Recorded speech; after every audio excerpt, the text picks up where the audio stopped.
Welcome to इकोबी। आज की इस वीडियो में हम लोग बात करने वाले हैं comparative advantage theory of international trade by David Ricardo. तो इससे पहले मैंने एक वीडियो बनाई थी absolute advantage theory by Adam Smith के बारे में। तो ये थ्योरी को आप देख लें एक बार, क्योंकि उसको समझेंगे तभी जाके इसको पूरे तरीके से समझ पाएंगे।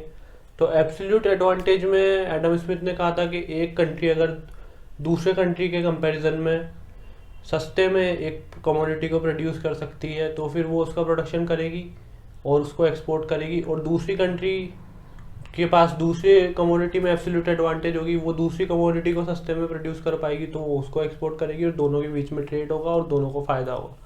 लेकिन यहाँ पे डेविड रिकार्डो आए बाद में और उन्होंने कहा कि ऐसा ज़रूरी नहीं है। अगर एक कंट्री के पास दोनों कमोडिटीज़ में भी एब्सोल्यूट एडवांटेज है, मतलब दोनों कमोडिटीज़ को वो सस्ते में प्रोड्यूस कर सकती है, मोर एफिशिएंटली प्रोड्यूस कर सकती है, same amount of labour use करके ज़्यादा प्रोड्यूस कर सकती है दूसरे कंट्री के कंपैरिजन में, तो भी उन दोनों के बीच में ट्रेड हो सकता है और वो ट्रेड होगा कंपैरेटिव एडवांटेज के बेसिस पे। अब कंपैरेटिव एडवांटेज क्या होता है? सबसे बड़ा क्वेश्चन तो यही है। तो कंपैरेटिव एडवांटेज होता है कि किसी भी कमोडिटी को लोअर अपॉर्चुनिटी कॉस्ट पे प्रोड्यूस कर पाना compare to the other country. So basically comparative advantage is the ability to produce a commodity at a lower opportunity cost। मतलब कि मान लो, एक बार मैं लिख देता हूँ, comparative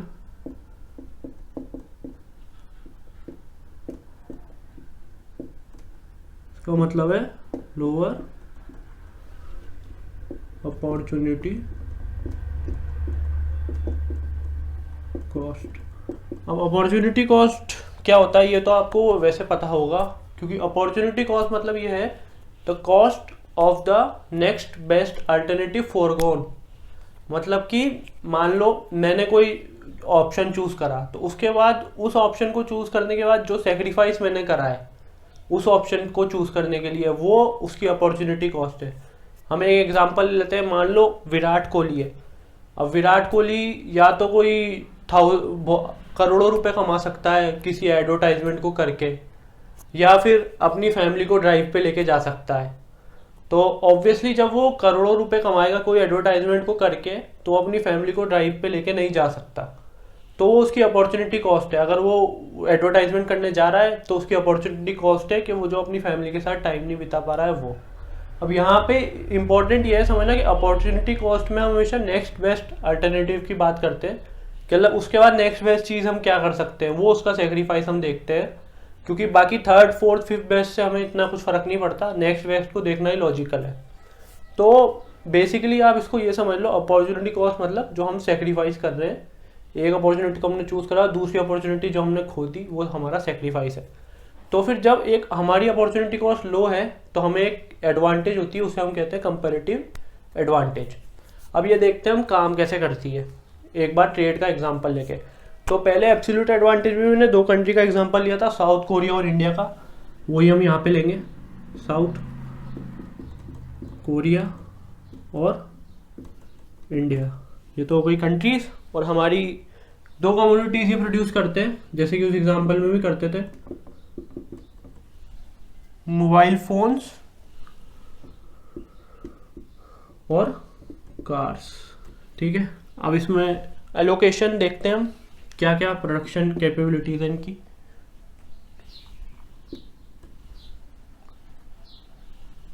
ठीक है, ये है इनकी प्रोडक्शन कैपेबिलिटीज। अब यहाँ पे आप देख सकते हैं कि एब्सोल्यूट एडवांटेज की हम बात करें तो दोनों ही कमोडिटीज सेम। यहाँ पे हम देख लेते हैं, ये प्रोडक्ट पर वीक की बात हो रही है यहाँ पे, मतलब एक लेबर कितने प्रोडक्ट्स प्रोड्यूस कर सकता है पर वीक। ठीक है, तो मतलब सेम अमाउंट ऑफ रिसोर्सेज लग रहे हैं यहाँ पे। तो साउथ कोरिया 12 मोबाइल फोन्स और 8 कार्स प्रोड्यूस कर सकता है। इसका सीधा सीधा मतलब ये हुआ कि साउथ कोरिया के पास एब्सोल्यूट एडवांटेज है दोनों कमोडिटीज में। तो एडम स्मिथ की थ्योरी के हिसाब से तो यहाँ ट्रेड नहीं होना चाहिए। डेविड रिकार्डो के हिसाब से देख लेते हैं, इनकी अपॉर्चुनिटी कॉस्ट कैलकुलेट कर लेते हैं हम। तो अपॉर्चुनिटी कॉस्ट का एक फॉर्मूला होता है, वो होता है सेक्रीफाइस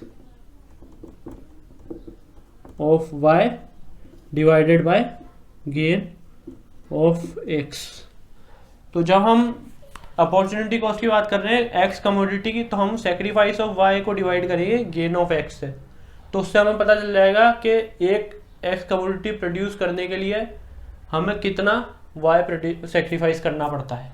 जैसे कि यहाँ पे हम एग्जांपल ले लेते हैं, मतलब सॉल्व भी कर लेंगे हम क्या क्या अपॉर्चुनिटी कॉस्ट है। तो पहले यहाँ पे देखते हैं इसकी अपॉर्चुनिटी कॉस्ट क्या होगी। इसकी होगी 8/12 0.66, ठीक है, दैट इज करेक्ट। तो अब यहाँ पे हम देखते हैं यहाँ पे क्या होगी 12/8 1.5। सिमिलरली इंडिया की कर लेते हैं हम।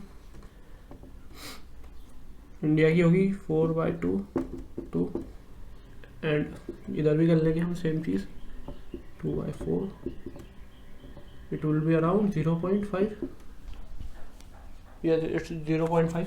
तो फिर यहाँ पे हमने अपॉर्चुनिटी कॉस्ट निकाल ली है। बेसिकली यहाँ पे आप देखें जैसे मोबाइल फ़ोन्स की बात कर रहे हैं हम साउथ कोरिया के केस में, तो फिर एक मोबाइल फ़ोन अगर साउथ कोरिया को प्रोड्यूस करना है तो उसको 0.66 कार्स सेक्रीफाइस करनी पड़ेगी।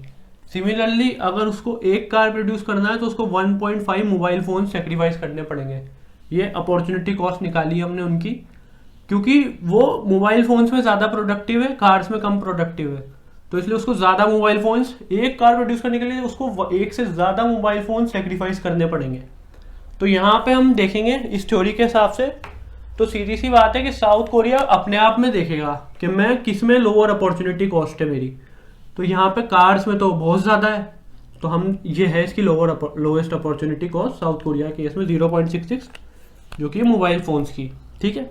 अब यहाँ पे आते हैं इंडिया के केस में। अब इंडिया के केस में लोअर अपॉर्चुनिटी कॉस्ट है 0.5, जो कि है कार्स के केस में। तो इस दोनों के बीच में ये ट्रेड होगा, जिस कंट्री की जिसमें लोएस्ट अपॉर्चुनिटी कॉस्ट है, और अगर मान लो ये 0.5 यहाँ होने की जगह यहाँ की होती 0.5 और यहाँ की होती 2 इंडिया के केस में अपॉर्चुनिटी कॉस्ट, तो ट्रेड नहीं होता, क्योंकि दोनों कंट्रीज के पास सेम कमोडिटी में लोअर अपॉर्चुनिटी कॉस्ट है और मतलब कंपेरेटिव एडवांटेज भी है।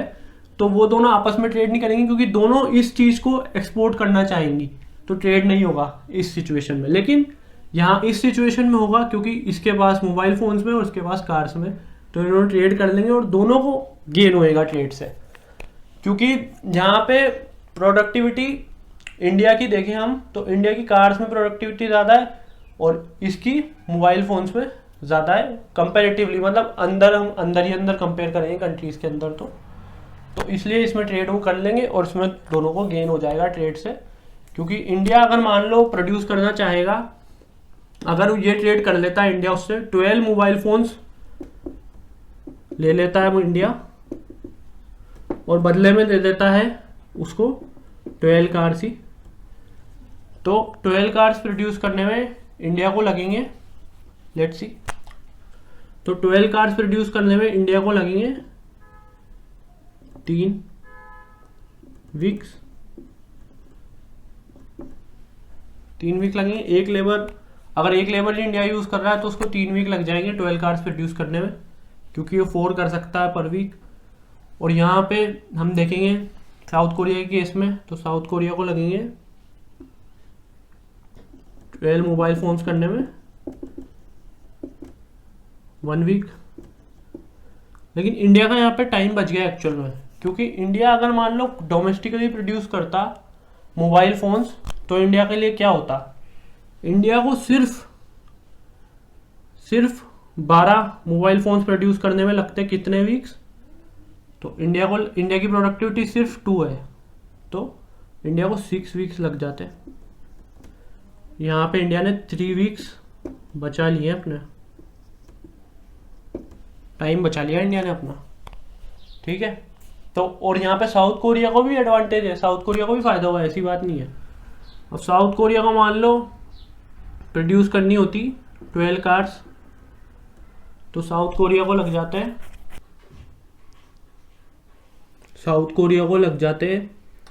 1.5 वीक्स 12 कार्स को प्रोड्यूस करने में।